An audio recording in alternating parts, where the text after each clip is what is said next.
성원이 되었으므로 회의 숙계를 선포합니다. 또 해야 돼? 계속해서 기획항만경제실소관 상정에 대한 질의 답변을 진행하겠습니다. 질의하실 의원님께서는 것으로 질의하여 주시기 바랍니다. 최선자 의원님. 네, 최선자 의원님 질의해 주시기 바랍니다.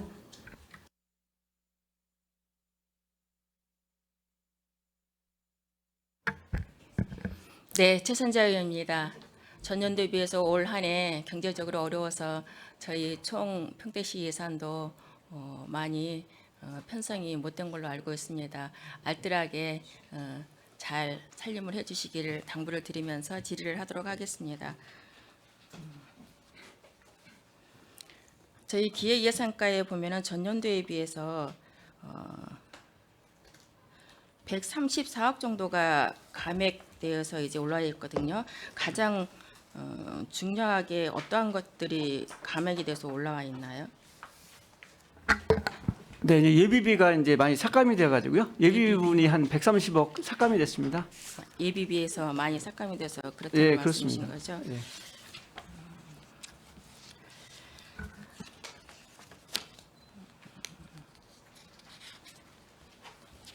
항만수산가에 이제 추가 질의 드리겠습니다. 전 의원님께서도 질의를 하셨지만 27쪽에 평택항 홍보활동 지원에 있어서 산출 내역을 보니 이제 그 답변을 해주셨습니다. 행사에 좀 진행이 됐다라고 말씀을 해주셨어요. 그 평택항 홍보물 제작에 대해서 3천이 올라와 있는데 이 홍보물은 제작을 해서 어떻게 해서 배부를 하게 되는 건가요? 그리고 피복비에 대해서는 근무자가 몇 명인데 2,400인지 이렇게 좀 명시를 좀 해주셨으면 훨씬 더 좋았겠다 생각하면서 답변을 부탁드립니다. 일단 홍보물 같은 경우는 각종 행사 때 이제 그 마라톤 대회 때나 저희들이 자체적으로 행사하는 행사 때 배부하는 게 있고요. 조금 금액이 나가는 것 같은 경우는 주요 그 방문 인사 외부에서 오시는 조금 조금 대접해야 될 부분 평택항이나 평택시를 봤을 때 조금 레벨이 있는 분들한테 드리는 부분하고 이렇게 나누어지고요. 대부분 한 40%가 평택항 마라톤 대회 때 시민들에게 제공되는 물품이라 보시면 되겠고요. 그리고 피복비 같은 경우는 보안검색 요원이 6명입니다. 요 6명에 대한 피복비고요. 급양비는 그 보안 요원이 저희들 청원경찰 4명이 있거든요. 이 부분에 대한 급양비가 되겠습니다. 네, 알겠습니다. 우편요금 같은 경우는 이렇게 300으로 올라와 있거든요. 우편요금에 대해서는 이제 어떠한 그 우편요금이 되는 거죠? 저희들 레저 기구 같은 경우에 거의 대부분이 이제 처리 결과라든지 그리고 홍보물 같은 부분에 대해서 외부로 보낼 때 쓰는 비용인데요. 조금 금액은 좀 많이 돼 있는 것 같지만 실질적으로 이제 처리하는 비용이 해마다 좀 다르기 때문에 좀 넉넉하게 편성되어 있는 부분이고요. 대부분 민원 서류 송달 비용이라고 보시면 되겠습니다. 왜냐하면 위에 이제 홍보 제작에 있는데 또 우편 요금이 있어서 조금 더 중복되는 부분이 있지 않나 이제 싶어서 질의를 했던 이제 부분이고요. 그 뒤쪽에 보면 행사비로 이제 5천에서 이번에 9천으로 증액이 돼 있어요. 평택항 그림 그리기 대회가 전년도에 22년도에는 3천이었었고 23년도에는 이제 5천, 올해도 이제 5천을 이제 편성을 하셨는데 이 그림 그리기 대회를 어떻게 현장에서 대회를 하게 되는 건가요? 예, 재작년에는 이제 코로나19 때문에 이제 현장에서 못하고 우편으로 접수해서 심사를 했고요. 이게 올해도 그렇고 내년도 그렇고 이제 현장 대회를 하는데 여기 한 5월 정도에 하는데 요걸 안중출장소에서 하는 해양 페스티벌 행사 날 때 맞춰서 같이 하면서 그리고 또 새로운 프로그램을 몇 개 더 추가하면서 좀 행사를 좀 알뜰하고 좀 내실 있게 하기 위해서 좀 복합적으로 하루에 개최하는 걸로 이해하시면 되겠습니다. 그럼 이 그림 그리기 대회 뭐 심사도 할 수 있을 것이고 그래서 이 구분별로 좀 세부 항목이 안 나와 있어서 그냥 평택항 그림 대회에서 5천으로 딱 예상이 돼 있거든요. 3천 할 때와 5천 할 때에 큰 차이점이 있나요? 예산 아무래도 편성이? 행사 현장 행사를 하다 보면은 각종 비품이라든가 그냥 기념 행사를 위한 비용하고 그리고 음향비 같은 게 조금 추가로 들기 때문에 조금 정액이 된 부분이고 요 세부 내역에 대해서는 별도로 자료를 드리도록 하겠습니다. 그럼 대상이 주로 학생들인가요? 예, 유치원하고 초등학생 되겠습니다. 그리고 초등학생은 유초, 저학년, 고학년 구분해서 골고루 시상을 하고 있습니다. 그러면 이제 전년도에 3천으로 편성했을 때와 5천으로 편성이 되었을 때 그만큼 그 참여하는 학생 수는 몇 배로 늘어났나요? 늘어나는 인원은 한 100여 명 정도 되고요. 그 첫 회 했을 때하고 계속했을 때하고 인원은 조금씩 늘어나고 있습니다. 이제 인지도가 좀 있어서 그런데 그리고 또 추가적으로 변수가 발생하는 게 코로나19가 끝난 이후에 다른 기관에서도 이 그림 그리기 행사가 같은 시기에 많이 개최됩니다. 그래서 토요일이면 토요일 같은 날에 개최되면 이렇게 조금 그 증감이 좀 있는 부분이 있는데 지속적으로 해마다 참여 인원은 늘어나고 있다는 말씀드립니다. 그러니까 3천 편성했을 때와 5천 편성했을 때의 인원은 한 100여 명 정도가 늘어났다는 말씀이신 거네요. 좀 전에 이제 말씀해 주신 걸로 의하면 2020년 같은 경우는 한 1,600 됐고요. 2022년 같은 경우는 그러니까 증액된 어떤 편성에 있어서 그만큼 학생 수가 늘어났느냐 여쭤봤을 때 100여 명 정도가 늘어났다고 답변을 해주셔서 그걸로 예 알겠습니다.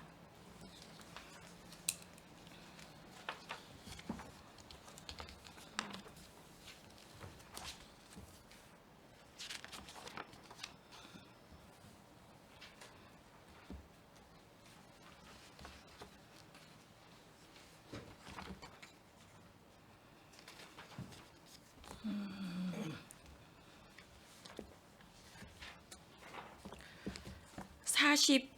48쪽 해양 쓰레기 정화와 73쪽에 또 신규로 이제 그 해양 쓰레기에 대해서 이제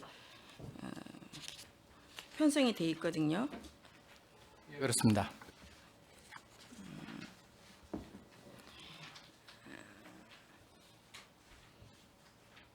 요 차이점은 과거에 그 해양 쓰레기 정화 부분은 저희들이 이제 어민들하고 저희 각 기관에서 모은 쓰레기 처리 비용이었는데 작년 재작년부터 인건비가 반영돼서 실제 쓰레기를 수거하는 인원이 투입돼서 사업비가 정액된 거고요.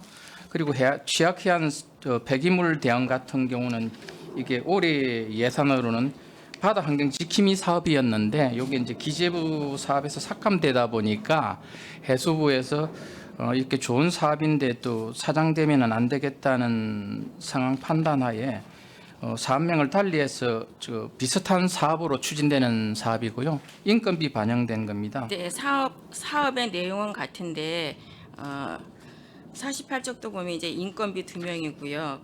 73쪽에 이제 새로운 이제 신규로 해서 이제 여기에도 동일하게 이제 인건비 목록으로 나가거든요.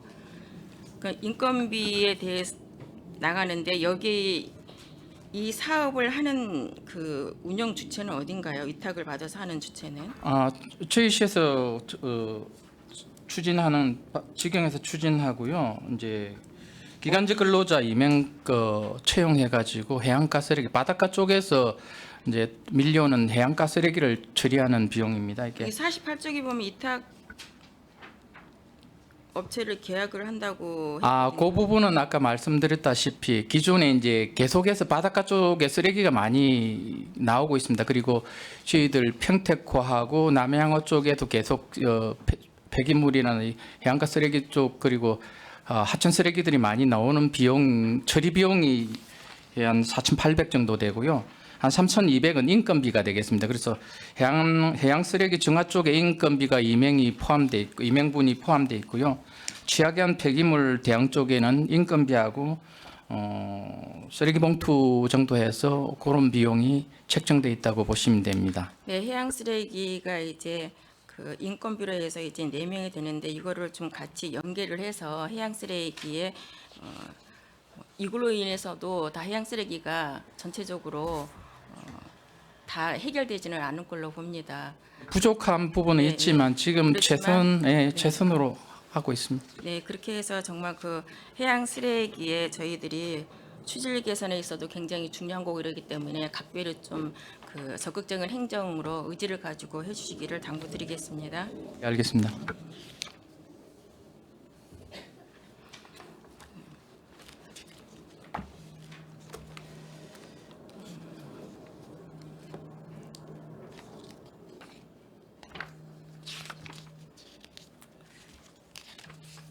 그 50쪽에 추가 질의를 하도록 하겠습니다. 그 외래어종 수매에 있어서 뒤쪽에 산출 내역을 보면은 외래어종에는 이제 4,000원으로 돼 있고 키로당 그 밑에 무용생물이 이제 3,000원으로 이제 키로당 돼 있어요. 그 타 지역에 보니까 무용생물은 2,000원으로 키로당 돼 있는데 이 차이점이 뭔가요?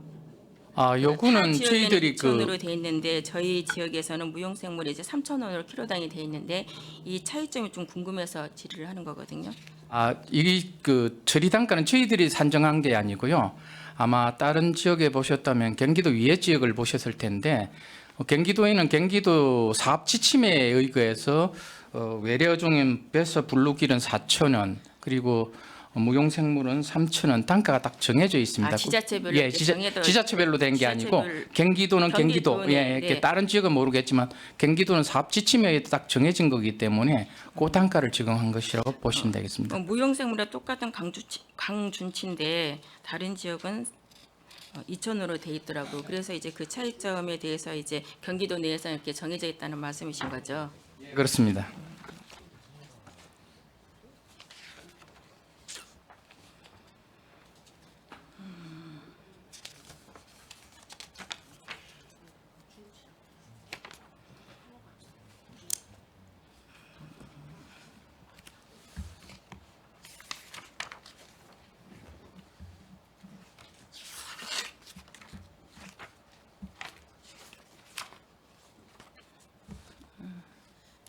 청년 정책과 78쪽 보시겠습니다.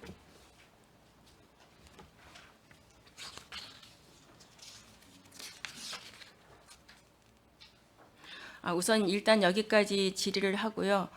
다음에 질의를 하도록 하겠습니다. 네, 최선자 의원님 수고하셨습니다.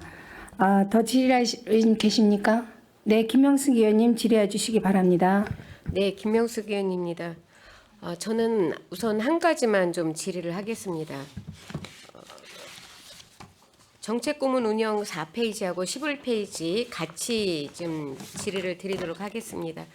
저희 평택시 그 고문 변호사 운영 조례가 22년 11월 27일 날 조례가 조금 개정이 됐죠. 정원에 대한 부분이 개정이 됐습니다. 그렇죠? 네. 그 전까지는 5명이었죠. 5명 했다가 그런데 10명으로 이제 개정했습니다. 10명으로 개정을 하면서 작년 23년도 예산에는 6명으로 해가지고 고문 변호사를 선임하겠다라고 했습니다. 근데 지금 다른 지자체의 고문 변호사 수당이 얼마인지는 혹시 알고 계십니까? 타시고는 제가 파악 못했습니다. 타시고는 지금 20에서 30만 원으로 진행이 되고요. 작년 20년 그 서울시가 30만 원으로 20년 만에 인상을 했습니다. 그런데 지금 예산이 없다라고 이야기를 하시면서 평택시는 작년에도 고문수당을 40만 원을 다른 지자체보다 배 내지는 0.5배를 더 주셨는데요. 지금 소송 변호사 수임료는 800에서 700으로 감액을 하셨습니다.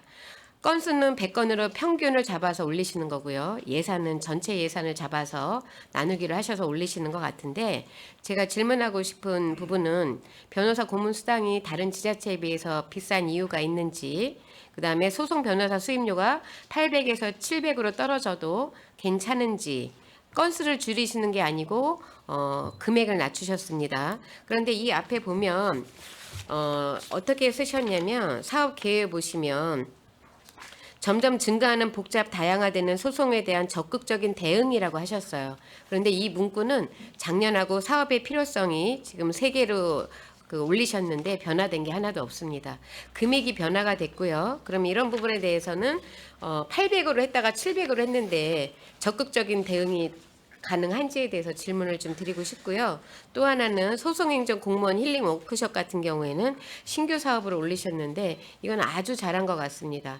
행정에 휘말리고 소송에 관여하는 공무원들에 대한 어떤 정신적인 거나 이런 부분에 대해서는 이루 말할 수 없을 거라고 생각을 합니다. 그런 부분에 대해서 우리 관리자들이나 시에서 알고 있다. 이 부분에 대해서 노고를 한다라는 이런 느낌 있는 워크숍이나 이런 부분에 대해서는 조금 더 예산을 편성을 하셔도 괜찮을 것 같아요. 제일 중요한 거는 소송이 없어야 되겠지만 지자체가 운영이 되면서 소송이 없을 거라는 생각은 들지 않고 있습니다. 그래서 40만 원으로 한 거와 700만 원을 낮췄을 때 적극적인 행정이 될 수 있는지에 대한 답변을 좀 부탁을 드립니다. 네, 먼저 이제 그 소송 수행 변호사 수임료가 현재 한 100건 정도 했고요. 그래서 올해 같은 경우에는 11월까지 했을 때 지금 한 거의 6억 정도 이렇게 집행을 했습니다. 그래서 23년도요. 예, 23년도에. 네네. 그래서 이제 저희가 내년도에는 이제 12월 말까지 계산했을 때 한 이제 7억 정도 소요가 되는 걸로 판단해서 이제 7억을 편성을 했고요. 평균 잡아서 그러면 23년도 예산에서 6억을 평균 잡아서 1억을 더 계상을 해서 700으로 잡으신 거네요. 그러면. 네, 그렇습니다. 그리고 이제 또 이제 저희가 예산이 이제 어려움이 있어서 그래서 좀 이제 한 1억 정도 감액을 한 상태입니다. 사실 이제 뭐 저희 시가 이제 계속적으로 이제 개발 사업이 많다 보니까 소송도 많고 여러 가지 분쟁도 많은 거는 사실입니다. 그래서 저희도 이 부분을 좀 그 전년도 수준을 유지하고 싶었지만 저희 지금 현재 상황에서는 좀 어려움이 있어서 저희가 이 업무를 수행하면서 또 소송이 많이 늘는다든지 그럴 경우에는 저희가 이제 뭐 추경이라든지 이런데 더 반영하더라도 본 예산에는 이 정도면 될 것 같아서 일단 이 정도 잡았고요. 그다음에 이제 그 고문 변호사 수당 같은 경우에는 지속적으로 이제 저희가 40만 원씩 계속 해왔기 때문에 그렇게 잡았다고 이렇게 말씀을 드리겠습니다. 평택 씨가 예산이 조금 넉넉했었나 봐요. 다른 지자체의 어떤 형평성이나 이런 것들에 대해서 우리 집행부에서 제일 많이 이야기를 하지 않으십니까? 항상 비교를 하실 때 그럼 다른 지자체에서는 20에서 30만 원을 주는 관행이 20년 전부터 해왔는데 평택시는 40만 원씩 주고 있으셨다는 얘기를 하셨고요. 그리고 지금 이렇게 될 경우에는 이분들의 어떤 역량적인 부분이나 이런 부분에 감안을 하시고 40만 원으로 책정을 하셨을 텐데 인원이 이렇게 5명에서 7명으로 늘었다가 10명까지 또 늘어야 되는 상황이 됩니까?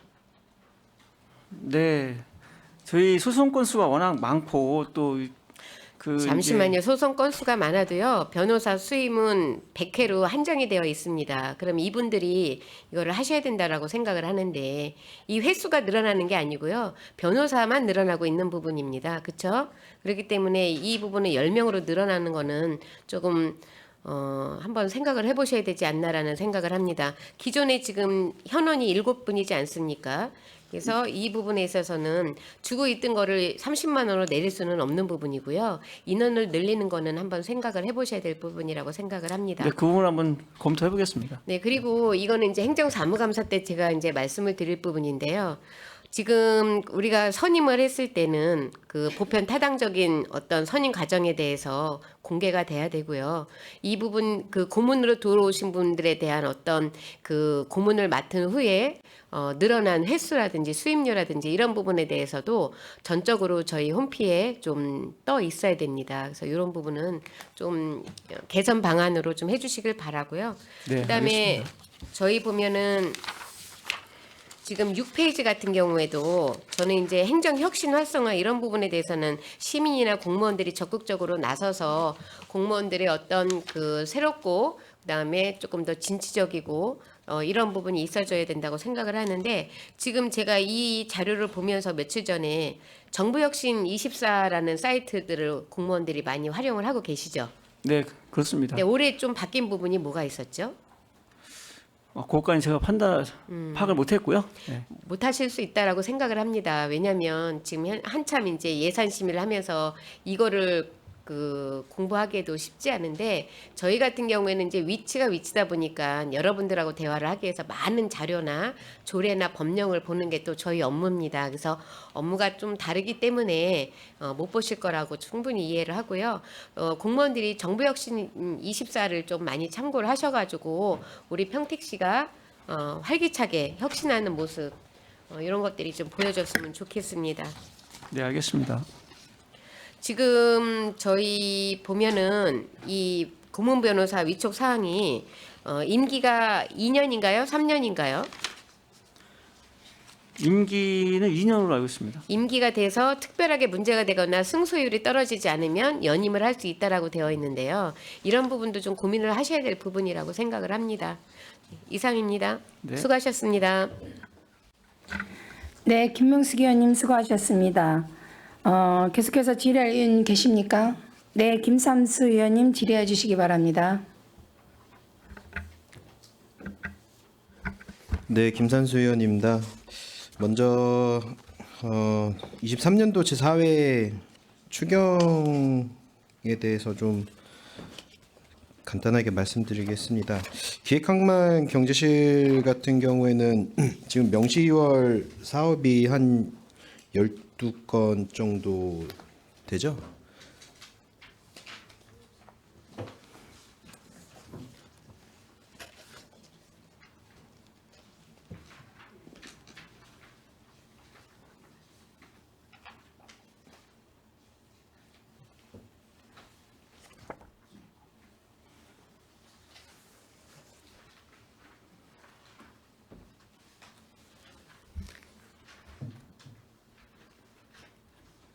일반회계는 10건이고요. 네. 예, 그 특별회계가 이제 또 있습니다. 예. 일반회계가 4건, 특별회계 8건 아닌가요? 아, 뒤에 이제 일자리도 있고 네. 있고 이제 네네. 또 이제 교육 청소년 거 아니구나. 예. 네. 4건입니다. 예. 네, 뭐 전반적으로 그냥 말씀을 드리는 건데 이제 명시 2월 같은 경우는 이제 사업 추진하는 데 있어서 아무래도 뭐 예측의 명확성이나 이제 집행의 신속성이 필요되는 부분이라고 생각합니다. 그래서 앞으로도 명시 2월이 좀 최소화될 수 있도록 좀 만전을 좀 기해 주시길 부탁드리겠습니다. 다음은 그 성과 계획서 좀 말씀드릴게요.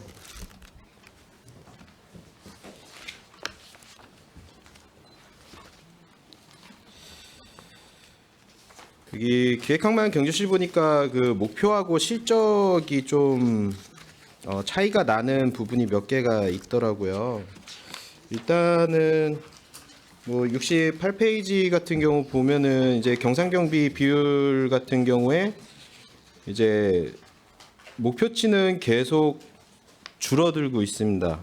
그러니까 22년도 3.0에서 이제 올해 2.8, 내년 2.7, 2.6, 2.5 이런 수준으로 가고 있는데 실적이 오히려 좀 반대로 높아졌어요. 네.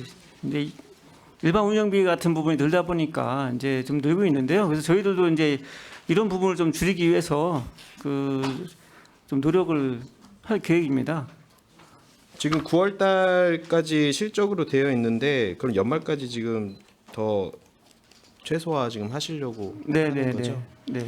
네, 아무튼 뭐 목표치는 그러니까 높아지는데 목표치는 낮아지는데 이제 실적치가 높아지면은 아무래도 이런 기본적인 운영 부분에 있어서도 나중에 문제가 될 수 있으니까요. 네, 그 알겠습니다. 부분에 대해서 세심하게 신경 써주시기 부탁드리겠습니다. 네.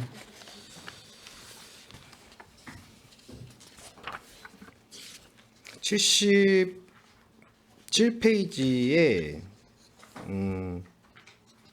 어업 기반 시설 조성 추진율이 이것도 지금 낮아졌어요. 이유가 어떤 건가요?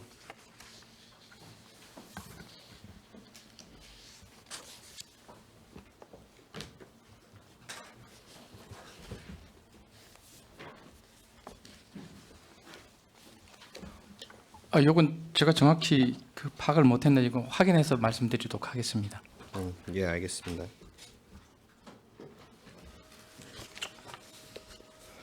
청년 정책과에 좀 질문 드리겠습니다.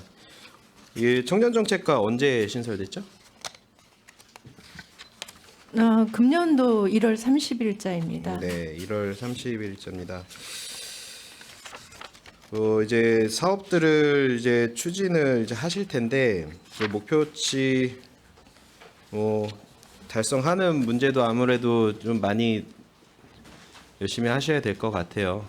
사업들 보면 이제 청년들이 참여율이 아무래도 제일 큰 그 문제가 되기도 할 텐데 청년지원센터 같은 경우는 지금 21년 9월달에 개관을 했죠. 네, 맞습니다. 네. 2년 반 됐습니다. 2년 반 정도 됐습니다. 올해 지금 이제 위탁이 만료가 되고 내년부터 이제 새로운 이제 수탁 기간이 들어오죠. 네, 맞습니다. 네.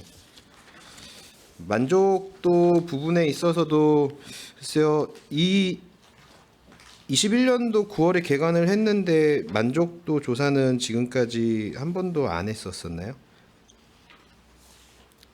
청년지원센터. 저희가 만족도 조사는 따로 안 한 거로 알고 있습니다. 그래요? 네. 지금 이용률은 좀 어떻게 좀 산출이 되시나요? 이용률 같은 경우는 하루에 이용자가 한 50명 가량 됩니다. 작년에 비해서 어떻게 늘었다고 보시나요? 줄었다고 보시나요? 네, 점차 조금씩 늘고는 있습니다. 그런 분들을 통해서 만족도 조사도 좀 꼼꼼히 하셔서 그 청년지원센터가 좀 더 많은 청년들이 이용할 수 있는 그런 시설로 해주시기를 좀 부탁드리고요.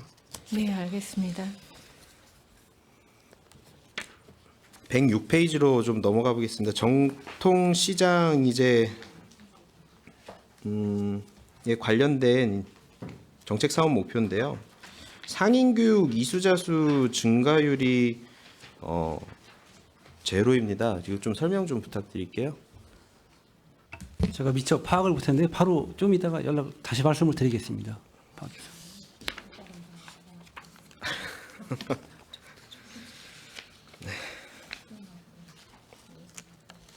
123페이지로 넘어가 보도록 하겠습니다. 우리 세수 분석 관련된 이제 정책 사업 목표인데요.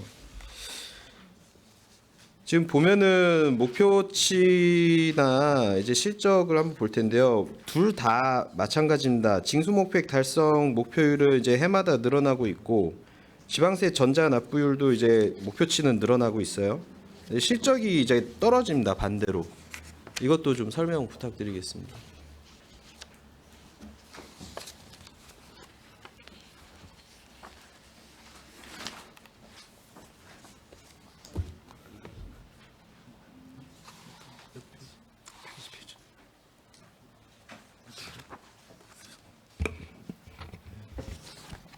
의원님 죄송하지만 몇 페이지 말씀하시는지. 123페이지입니다.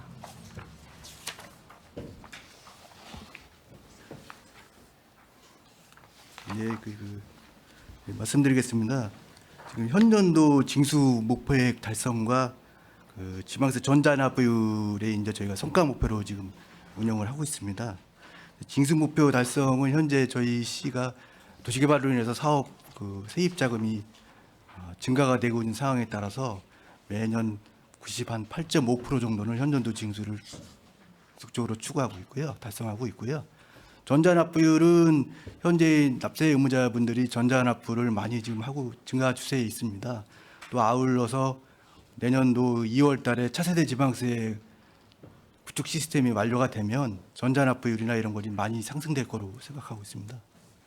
예, 확실하게 이제 반등할 여지는 있으시다 지금 말씀하신 거죠? 예, 그렇습니다. 저희가 납세 의무자한테 그 편의시책이나 납세 그 납부하는데 방법을 많이 다각적으로 모색하고 있기 때문에 내년도 또 차세대 지방세 구축이 되면 많이 상승될 거로 예상하고 있습니다. 일단 내년 한번 더 지켜보도록 하겠습니다. 지금 열심히 하겠습니다. 네, 목표치 같은 경우에는 이제 계속 감소를 하고 있으니까 아무래도 세수 부분적인 부분도 문제가 될 수가 있잖아요. 예, 그렇죠? 더욱더 열심히 하겠습니다. 예, 알겠습니다.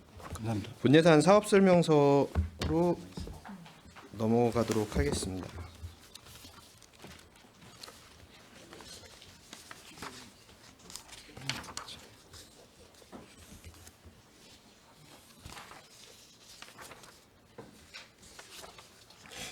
그 8페이지 제한제도 운영 같은 경우가 이번에 상임위원회에서 삭감이 됐어요. 근데 이제 공무원 제한제도 시상금 같은 경우가 지금 1,000만 원에서 500만 원으로 감액이 됐는데 어떠한 부분이 지금 감액된 거죠? 이 제한제도가 이제 저희가 접수는 상당히 많이 됩니다. 이제 시민들도 그렇고 이제 공무원들도 그렇고 많이 이제 접수는 되는데 이걸 가지고 이제 저희가 이제 실무 부서라든지 이제 이런 데다가 이제 검토를 보내면 그러니까 제한성이 없는 그런 단순 민원이라든지 이런 게 많기 때문에 그런 부분에서 이제 이 채택이 안 되다 보니까 이제 시상금이 많이 안 나가는 부분이 있습니다. 그래서 이제 그 이번 그 상임위에서 50% 이렇게 삭감됐습니다. 그럼 이제 산출 내역 보면은 그러니까 이 1,000만 원으로 잡아놓은 산출 내역 보면은 이제 제한제도 시상금 250만 원의 2회, 불채택 제한 인센티브 50만 원 2회, 제한 활성자 우수자 부서 인센티브 400만 원 1회인데 이제 500만 원으로 줄어들면 이제 어떠한 방식으로 이렇게 조정이 되는 거죠? 이게 이제 그 점수에 따라서 이제 금액이 결정이 되거든요. 그래서 그 이제 뭐 금상 같은 경우에는 이제 500만 원이고 또 뭐 은상 같은 경우 300만 원이고 이런데 저희가 이제 장려상이나 노력상 이렇게 가면은 이제 금액이 뭐 100만 원 또 이제 30만 원까지 이제 이렇게 떨어지거든요. 그래서 그런 금액에서 이제 줄 수 있기 때문에 그래서 이제 이렇게 삭감이 좀 됐습니다. 문제는 없으시다는 거죠? 아니 그래서 저희가 좀 이번에 이제 자료를 좀 드렸는데 그래서 좀 이번 그 예결위 때 좀 살려주셨으면 해서 그렇게 좀 부탁을 드리겠습니다. 예, 알겠습니다. 37페이지 평택항 친수공간 운영으로 좀 넘어가도록 하겠습니다. 사무관리비에 이제 친수공간 운영 일반 수용비에 이제 금액을 600만 원 해주셨어요. 쓰레기 봉투, 화장지 등 소모품 구입이라고 하는데 이거는 좀 제가 요구를 좀 하겠습니다. 좀 더 디테일한 산출 내역을 해서 저한테 좀 제출해 주시기를 부탁드리겠습니다. 예, 제출은 하겠습니다만 의원님 아시다시피 이게 운영한 지 한 2개월 정도밖에 2개월이 채 안 되고 있는 상황에서 정확하게 1년 동안 쓰레기 봉투나 화장지가 얼마만큼 소모될지는 어느 정도 운영을 해봐야 좀 더 운영을 해봐야 정확한 산출이 나올 것 같고요. 요거는 다른 캠핑장에서 소모되는 거 감안을 해서 반영된 것이라고 이해하시면 되겠습니다. 예, 알겠습니다. 다음은 청년정책과 80페이지로 넘어가도록 하겠습니다. 경기 청년공간 조성이 도비 사업인데 2023년도 당초에는 8천이었다가 이제 24년도로 1억이 증가를 됐어요. 근데 이제 프로그램 사업비 중에서 어느 부분이 이제 이게 증가가 된 거죠? 저희가 지금 청년 지원 센터에서 청년 지원 센터에서 지금 사용하는 금액인데요. 거기서 뭐 인건비라든지 뭐 등등 뭐 사무관리비 이런 거 빼고 저희가 뭐 동아리부터 해서 각종 강의도 있고 뭐 진로 체험, 심리 상담도 있고 여러 가지 프로그램들을 하고 있거든요. 예, 그거 모두 합친 금액입니다. 그러니까 어떠한 프로그램이 금액이 상승을 했는지 제가 여쭤본 거거든요. 근데 정확히는 지금 안 되시는 건가요? 그거는 저희가 따로 얼마를 올려달라라고 해서 금액이 이제 올라간 건 아니고 이번에 책정을 1억으로 이제 도에서 내려온 겁니다. 저희가 연간 계획으로 해서 1억을 요구했던 거는 아니고요.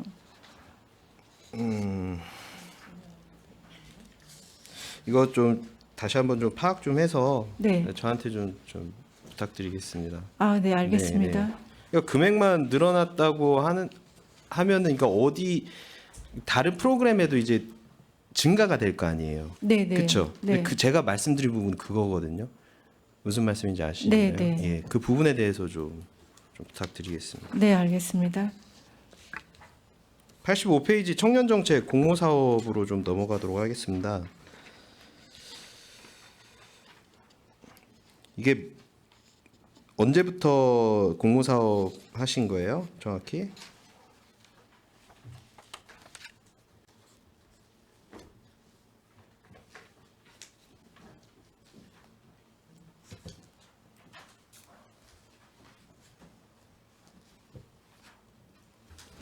21년도부터 시작을 했습니다. 네. 매년마다 5개 사업 선정하시나요?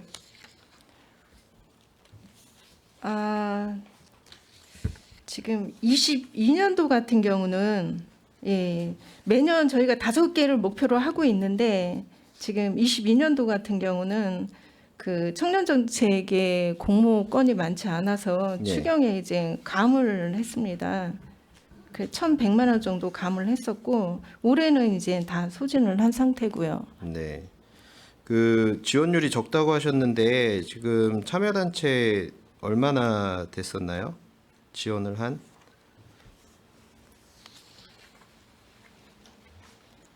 참여 단체요? 네네. 이 사업을 이제 공고를 내실 거 아니에요? 네. 그럼 이제 지원을 하는 단체들이 있을 거잖아요. 청년 네네. 단체들이. 얼마나 되는지 산출.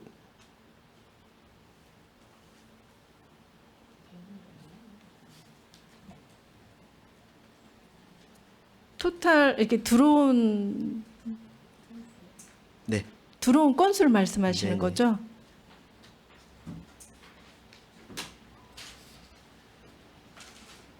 매년 지원 사업은 신청 저희가 받은 것 있는데 미처 좀 준비가 안 된 것 같은데요. 예. 연도별로의 저기 그 신청 접수 현황을 별도로 드리겠습니다. 네, 알겠습니다. 5개 사업 선정을 하는 데 있어서 연임할 수 있나요? 그러니까 22년도에도 하고 23년도에도 하고 이게 만약에 예를 들어서 한 단체에서 그 공모 사업 됐던 청년이 그러니까 전체가 아니고 그 청년이 내년도 다음 연도에서 이제 다른 단체로 가가지고 그게 선정됐다.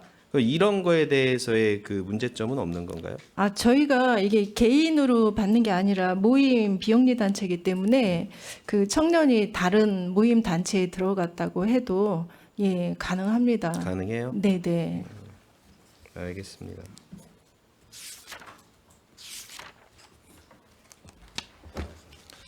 마지막으로 184페이지 우리 터미널 평택항 국제여객 터미널 관리 이것도 좀 자료 요청을 드리겠습니다. 이것도 청소용품 구입인데 화장지 쓰레기 봉투 등 소모품 구입이라고 하셨는데 정확하게 산출 대역 해가지고 저한테 좀 부탁드리겠습니다. 예, 알겠습니다. 이상으로 질의를 마치겠습니다. 네, 김산수 의원님 수고하셨습니다. 더 질의하실 의원님 계십니까? 네, 김명숙 의원님 질의해 주십시오. 네, 김명숙 의원입니다. 우선 저희 상임위 활동하시는 혹시 영상 제 거 보셨습니까? 안 보셨죠? 그러면 질문하도록 하겠습니다. 예산의 성과계획서에 대해서 제가 저희 상임위에서는 집중적으로 부서에 문제가 있는 부서는 질의를 좀 드리고 제가 방안을 말씀을 드렸는데 지금 저희 기획항만 경제실이죠. 그렇죠? 그런데 전략목표별 성과계획 추진 계획이 잘못돼서 들어온 부분 알고 계시죠? 과장님은 네, 다 알고 계시죠? 파악했습니다. 다 파악했고요. 일단 뭐 저희 부서부터 일단 이제 잘못된 부분이 있어서 이 부분은 저희가 이제 이건 아니기 때문에 이제 수정을 해서 다음부터는 또 이런 일이 없도록 그렇게 하겠습니다. 의원님. 뭔지 설명을 해주십시오. 일단은 성과 지표가 이제 3개여야 되는데 일단 저희 부서부터는 4개가 됐기 때문에 그 부분부터 일단 잘못됐기 때문에 말씀을 다시 드리겠습니다. 한번 설명을 드리면요. 전략목표 성과계획 그 지표 수는 평택시에서 예산을 세우는데 가장 기본이 됩니다. 그렇죠? 그 지표 수를 해놓고 예산을 어떻게 우리가 진행을 하고 그 진행한 거에 대해서 우리가 어떤 목표를 이루겠다라는 안입니다. 그런데 그 안부터 평택시 전체가 지금 모르고 계시더라고요. 부서하고 부서가 협력되는 특별한 상황이 아닌 이상은 성과 지표수는 3개 이상을 세우실 수가 없습니다. 그런데 평택시의 지금 이번에 예산안을 보면서 제가 이제 쭉 살펴봤는데 아직 그 부분을 인지를 못하시고 계신 것 같아요. 그래서 가장 기본부터 지금 잘못되고 있는 부분이기 때문에 설명을 좀 드리고요. 또 하나는 저희 상임위에서 제가 계속 지적을 했었던 사항입니다. 매년 같은 사업이라도 사업을 받아가지 않습니까? 사업비를. 자, 페이지 184페이지 보겠습니다. 163페이지요. 162페이지, 163페이지 연계해서 보겠습니다. 자, 먼저 지금 작년에도 1억을 신청을 하셔서 저희가 승인을 해서 예산이 내려갔습니다. 사업을 하셨죠. 사업을 하셨으면 이 사업에 대한 자료가 바뀌어야 되는데 평택시가 작년에도 작년 행정사무감사 때는 제가 저희 산림녹지과를 지적을 한 걸로 알고 있어요. 살수하는 나무 방제하는 사진이 매년 똑같았는데 위에 올라왔다 그 다음에는 밑으로 내려가고 이래서 지적을 했는데도 불구하고 이렇게 하면 예산을 드릴 필요가 없어요. 그렇죠? 작년에 1억을 드렸는데 사진이 재작년 거나 작년 거나 재작년 거가 똑같이 올라온다는 거는 이거는 사업을 안 쓰고도 이걸로 봐서는 이 사업을 했다라고밖에 안 되잖아요. 만약에 우리가 민간하게 보조 사업이나 위탁 사업을 했을 때 자료를 이렇게 내시면 우리 공무원분들이 바로 지적을 하시는 걸로 알고 있습니다. 그렇죠?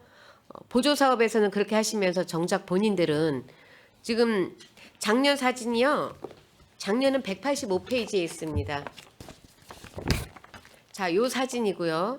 올해는 163페이지에 요렇게 있습니다. 그렇죠?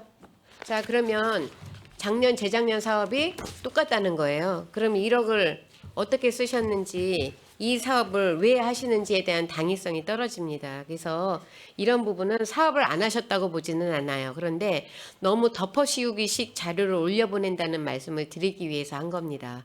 이런 자료 이렇게 올려보내는 요번에 그래서 오타도 굉장히 많지 않습니까? 덮어씌우기식이 없어질 수는 없어요. 워낙 양이 방대하기 때문에. 하지만 몇 번의 검열을 통해서 자체적으로 하셔야 되는데 검열을 하신다고 하셔도 눈에 안 보일 수가 있습니다. 그렇죠? 조금 더 신경을 써주셨으면 좋겠고요. 또 하나 부탁드리고 싶은 말씀은 저희 지자체 같은 경우엔 지금 굉장히 많은 도시가 생겨나면서 구도심권에서는 도시가스에 대한 어떤 시급성이나 이런 부분에 대해서 목소리를 많이 내고 있습니다. 하지만 한정된 예산과 또 시행사 측에서 어떤 수익성을 고려해서 공무원분들이 일하기 어렵다는 건 알고 있는데요. 지금 태양광 주택 같은 경우에는 신청이 거의 일반 구도심권이나 아파트 단지가 아닌 부분에서 많이 올라올 거예요. 그러면 이런 부분에서 있어 저희가 지금 한 100가구 정도를 올해 사업을 하신다고 올리셨습니다.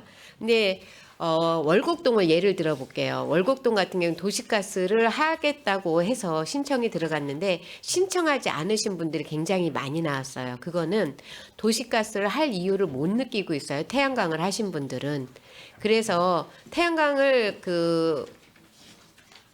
우리들이 보통 이제 어떤 군락을 잃은 단지나 아니면은 개별 민간주택들이 많이 있는 데서는 태양광 사업이 잘 이루어지고 있고 그다음에 전력에 대한 어떤 쓰면서 내는 세금 부담금에 대한 부담이 줄어드는 게 태양광 사업입니다. 그런데 이런 부분에 있어서 도시가스가 아직 진행이 안 되고 있는 부분에 좀 우선순위를 해서 신청자들이 들어오면 안배를 해주실 거라고 생각을 하고 있는데 다시 한번 부탁을 드립니다. 그러면 지금 심야전기라든지 이런 걸 쓰는 데 있어서 굳이 도시가스를 희망하지 않는 분들이 많이 나오고 있어요. 현장에서 보면. 그래서 도시가스도 올해 보니까 3개 업소로 이렇게 올라왔더라고요. 그래서 그 부분이 안 되면 다른 부분에서 만족할 수 있는 사업들이 있다면 그렇게 희망을 하는데 구도심권에 우선적으로 안배를 좀 해주셨으면 좋겠다라는 당부의 말씀입니다. 질문이 아니고.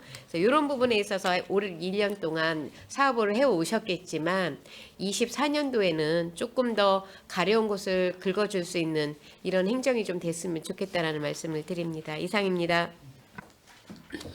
네, 김명숙 의원님 수고하셨습니다. 우리 국과장님들 많은 일을 많이 하시는데 성과도 자랑할 겸 자료에 대해서는 충분히 신경 좀 써주셨으면 좋겠습니다. 네, 또 더 이상 질의하실 의원님 계십니까? 네, 김혜영 의원님 질의해 주시기 바랍니다. 네, 수고 많으십니다. 그 사업 설명서 37페이지 시설비에서 시설 관리 및 유지 보수비가 있어요. 5천만 원. 거기서 제초 작업, 전정, 고사목 제거, 시설물 보수 등이 있는데 저번에 우리가 현장 활동을 갔잖아요. 예, 그때 그 풀도 너무 오래 자라니까 나무 뿌리처럼 그랬던 부분을 지금 어떻게 해결하실 건가요? 그 지난 그 현장 활동하고 난 네네. 이후에 그쪽에 그 나무 뿌리처럼 됐던 부분 네. 다 제거하고 네. 자그마한 참목으로 심어가지고 그건 다 처리를 한 상태입니다. 잡목을 심어도 괜찮겠어요? 아예 여유 공간에서 그게 많이 자라났거든요. 네. 자풀처럼 성장해서 이제 그 크기가 커지면서 나무 뿌리처럼 됐는데 다 제거하고 관목으로 심어가지고 그 공간에 이제 그런 게 자라나지 않도록 했고요. 내년부터는 연초부터 조금 제초 작업해서 좀 잡초가 좀 크지 않도록 관리에 철저하게 하도록 하겠습니다. 어쨌든 그런 부분 관리를 좀 잘 하셔야 될 것 같아요. 풀이 자라니까 나무 뿌리 못지않아서 이게 계속 좀 사람 걸리면 다칠 것 같고 고사목은 이게 지금 심은 지 얼마 안 됐는데 고사목이 많은가요? 바닷가라서 지금 적응하지 못한 나무들이 그 고사한 경우가 있는데 요거는 이제 그 죽은 순서대로 순차적으로 하면 계속해서 작업이 진행되기 때문에 이용자들이 불편하기 때문에요. 네. 한 1년 정도 지켜보다가 전체 그 고사되는 게 종료가 되면은 그때 일괄해서 다시 이제 재식재를 할 것이고요. 지금 각종 사업장에서 노는 나무들 좀 좋은 나무들 지금 저희들이 확보하고 가지고 있기 때문에 그게 이제 그 고사목이 어느 정도 종료가 되면은 그 공간에다가 심어서 이제 시민들이 이용하는데 불편함이 없도록 조치하도록 하겠습니다. 그거는 당연히 해야 될 부분인데 지금 바닷가라서라는 말이 있는데 그럼 바닷가를 감안해서 나무를 식재했어야 되는 거 아닌가요? 그럼에도 불구하고 좀 관리가 시내보다는 바닷가 쪽 좀 어려운 상황이고요. 괜찮을 거라고 좀 해풍에 강한 수종을 심었음에도 불구하고 생각 외로 조금 고사목이 노출되는 상황인데 배수로 정비 사업할 때도 지금 계속해서 나무가 심어질 건데요. 네. 시장님 지시상으로 해서 지금 산림녹지과하고 네. 협의를 거쳐서 가장 해풍에 강한 수종으로 검토를 하고 있고 그 검토가 끝나면은 좀 대체해서 심을 계획으로 하고 있습니다. 그럼 이 나무를 심었을 때는 문제가 없고 우리 관리 문제로만 이렇게 고사됐다고 보는 건가요? 수종 선택에도 조금 문제가 있었을 것이고요. 이게 이제 그 저희시 사업 구간에 바닷가 쪽에 심은 게 거의 없습니다. 저희들 나무 심을 때 그 염해 방지 시설까지 다 했음에도 불구하고 제가 조금, 묻는 네. 건 이게 모든 기간 AS 기간이라는 게 있잖아요. 예를 들면 근데 이거는 어쨌든 살아있는 생물이라서 AS 기간이 없는 건지 심는 거에도 문제는 없었는지 아니면 우리가 관리만 잘못해서 이렇게 고사가 됐냐 이 부분을 어떻게 생각하시냐고 물어보는 거예요. 요거는 이제 그 일정 기간 내에서 고사된 거는 사업자가 이제 교체했나요? 교체해주게 돼 있고요. 네. 그 이후에는 이제 저희들이 이제 그 사업비로 해야 되는데 네. 요건 아직 보존 기간이 남아 있기 때문에 그 앞으로 한 1년 이상 정도는 고사목 넣는 거 전체 다 관리를 해가지고 사업자한테 이제 그 고사목에 대해서 대체 시설하고 그 이후로 이제 저희들이 이제 고사되는 부분에 대해서는 이제 고사되는 부분이 없도록 유지 관리에 철저를 기하고자 합니다. 그럼 뭐 고사목이라는 부분에 대한 예산은 예상치를 우선은 넣는 거네요. 일단은 그 심의 식재하신 분들의 문제를 좀 잘 따져 보셔야 될 것 같고요. 네, 그다음에 시설물 보수는 뭐가 들어가는 거예요? 이게 지금 한지가 얼마 안 됐는데 어떤 시설물을 보수한다고 넣어놓으신 거예요? 요거는 ABB 성격이라고 보시면 됩니다. 이제 도로 포장이라든지 유지 관리 부분에서 이제 건물이라든지 아니면 추가로 이제 그 작업이 필요하든가 보안 작업이 필요한 부분이 생기면은 쓸 수 있는 예비비라고 보시면 근데 되겠습니다. 저희가 저번에 현장 활동 갔을 때 문제점을 지적했잖아요. 거기에 예를 들어서 캠핑장에 장애인 가족이 올 수도 있고 또 가족 중에 유모차를 끌고 올 수 있는 아이들도 있는데 지금 그게 아무것도 안 돼 있단 말이에요. 예, 그런 부분까지 다 예산이 된 거기 때문에 요구해서 연초에 다 보완하도록 하겠습니다. 그러면 시설물 보수에 그렇게 넣어놓은 거예요? 그거는 좀 문제가 되지. 시설물 보수라고 하기 전에 이거는 설계부터 문제가 있었던 거 아니에요? 원래는 거기에 당연히 장애인이나 유모차가 갈 수 있는 설계가 들어있었어야 되는데 그게 없었고 이거를 시설물 보수로 넣어서 한다는 거는 조금 문제가 있지 않아요? 요거 실시 설계 협의하고 각과 의견 수렴할 때 이제 그 관련법 다 적용된 부분인데 네. 누락된 부분인지 아니면 법적으로 이제 하자가 없는 부분인지 그거는 저희들 다시 한번 판단해 아니 보겠습니다. 당연하죠. 여기를 캠핑장은 그러면 설계할 때 장애인이 가거나 유모차를 갔을 때 그런 분은 없어야 된다, 올 수가 없는 건지 아니면 당연히 그런 부분이 있다면 설계에 들어갔어야 되고 거기 돌도 굉장히 잡석이에요. 삐죽삐죽한. 자 넘어졌을 때 이건 다칠 확률이 높습니다. 근데 왜 다 잡석을 그렇게 깔아 놓으신 거예요? 이게 저희들 다른 캠핑장도 비교를 해보고요. 그리고 다른 캠핑장만 말씀하시지 말고 예. 우리가 현장 갔을 때 예. 내가 넘어졌을 때라도 이 잡석이 동글동글한 게 아니라 너무 뾰족뾰족해서 다칠 확률이 높았단 말이에요. 그런 부분을 설계든 또 그다음 시공할 때든 이거 신경을 썼어야 되는 부분이고 당연히 그 시설 유지비로 들어간다는 것보다는 추가로 우리가 이런 시설이 미비했으니 이런 부분을 시행한다든가 이렇게 정확한 항목을 왔어야지 그냥 시설물 보수로 들어간다는 건 좀 문제가 있다고 제가 생각이 들어서 질문 드리는 거고 이거는 설계부터 문제가 있었던 거예요. 그렇죠? 예, 맞습니다. 그래서 어떻게 저희가 그런 걸 안 집어넣고 이거를 예, 했는지가. 맞습니다. 그럼 기본적인 것하고 지금 또 운영 과정에서 지금 의원님 말씀하신 그런 저기를 해서 저희가 필요하면 추경이라도 어떤 그런 추가 저기를 좀 해서 불편함이 없도록 하겠습니다. 이 부분에 대해서. 그렇죠. 이거는 우리는 그때 우리가 10월에 갔기 때문에 이게 본 예산에 들어갈 줄 알았어요. 근데 그냥 뭉뚱그려서 시설물 보수라고 들어와서 이건 보수가 아니잖아요. 해야 될 부분을 빼뜨렸던 걸 하는 거지. 예, 그리고 좀 새로 건물한 거를 보수로 해서 그걸 뭉뚱그려서 지금 설명을 그렇게 하신다는 거는 맞지 않다고 보기 때문에 좀 개선 비용으로 이렇게 그렇죠. 좀 이해해 주시면 당연히 했어야 되고 예. 이거는 설계부터 문제가 있었고 거기에 지적을 어떻게 한 건지 집행부와 어떻게 논의가 된 건지에 대한 문제는 있다고 봅니다. 그거는 행감에서 또 얘기하겠습니다. 그런 부분은 잘 좀 챙겨주시기 바랍니다. 네, 이상입니다. 네, 김영 의원님 수고하셨습니다. 더 질의하실 의원님 계십니까? 네, 최선자 의원님 질의해 주십시오. 네, 식사 시간이 다가왔는데 24쪽 보시겠습니다. 항만 활성화 지원에서 지금 현재 집행률이 38%예요. 10월 현재. 지금 현재까지는 몇 프로 진행이 됐나요? 요구 같은 경우는 저희들이 14억 5천 중에 네, 14억 5천 중에 이제 증액이 5천만 5천이 됐고요. 이제 올해 올라왔는데 예산 집행률 왜냐하면 때문에 그러시는 거죠? 네, 예산 집행률에 비해서 증액이 예. 더 많이 산정돼서 그 이유가 있을 걸로 생각이 되는데 그거에 대해서 좀 말씀 좀 해주시겠어요? 요게 저희들 당초 예산이 14억 5천인데 대부분이 인센티브 예산입니다. 인센티브 예산은 상반기, 하반기 나눠서 지급하고 있는데요. 상반기가 거의 한 40% 집행되고 하반기에 항로 개설 관련 비용이 지급되다 보니까 대부분의 한 60% 금액이 하반기에 집행됩니다. 12월 중순에 집행될 건데 그게 시기가 아직 미도래해서 지금 현재 실적 집계하고 있거든요. 그 하면 거의 100% 다 집행이 되는 상황입니다.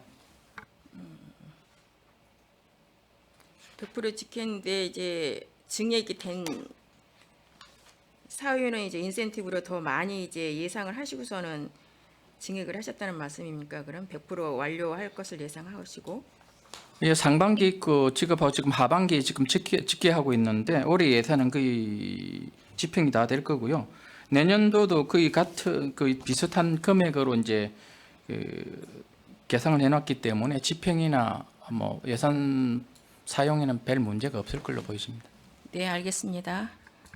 이상입니다. 네, 최선자 의원님 수고하셨습니다. 네, 최진구 의원님 질의해 주십시오. 질의는 아니고요. 자료 요청 좀 드리려고 합니다. 아까 김명수 의원님께서 말씀 주셨던 고문 변호사들이 계시지 않습니까?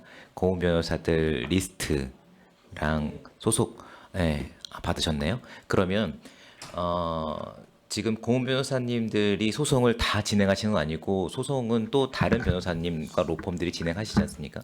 고문 변호사들하고 이제 소송을 진행합니다. 그러니까는 소송 수임을 고문 변호사님 로펌에서 다 수임하시는 건 아니시잖아요. 이제 공무원들이 하고요. 이제 소가에 따라서 소가가 적은 거는 이제 직접 수행을 하고 소가가 이제 일정 금액 이상은 이제 고문 변호사 선임해서 합니다. 그러니까요. 소송이 지금 몇 건이나 진행되고 있죠? 지금 의원님 말씀대로 전체 소송에 대해서 소소한 건 그 담당 공무원들이 직접 수행하고 또 일부는 지금 말씀하신 대로 우리 여기 고문 변호사께서 수행을 하시고 여기 고문 변호사들께서 또 영역을 좀 벗어나고 더 그런 어떤 저기는 또 외부에서 별도로 이렇게 또 선임해서 하고. 그래서 좀 자료 요청하고 싶은데요. 지금 그러니까는 집행부가 수행하고 있는 소송건 말고 각종 로펌에서 진행하고 있는 소송 있지 않습니까?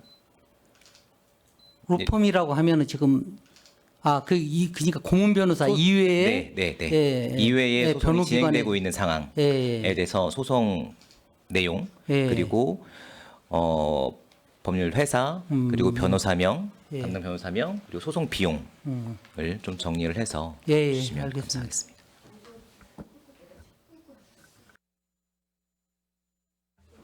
네, 최진구 의원님 수고하셨습니다. 더 질의하실 의원님 계십니까? 네, 의원 여러분 아니요. 죄송합니다. 더 이상 질의하실 의원님이 안 계시므로 기획항만경제실소관 상정에 대한 질의 종결을 선언합니다. 실장님 그리고 관계 공무원 여러분 수고하셨습니다. 의원 여러분 원활한 회의 진행과 중식 시간을 갖기 위하여 정회하고자 하는데 이의 있습니까? 이가 없으므로 1시 30분까지 정회를 선언합니다.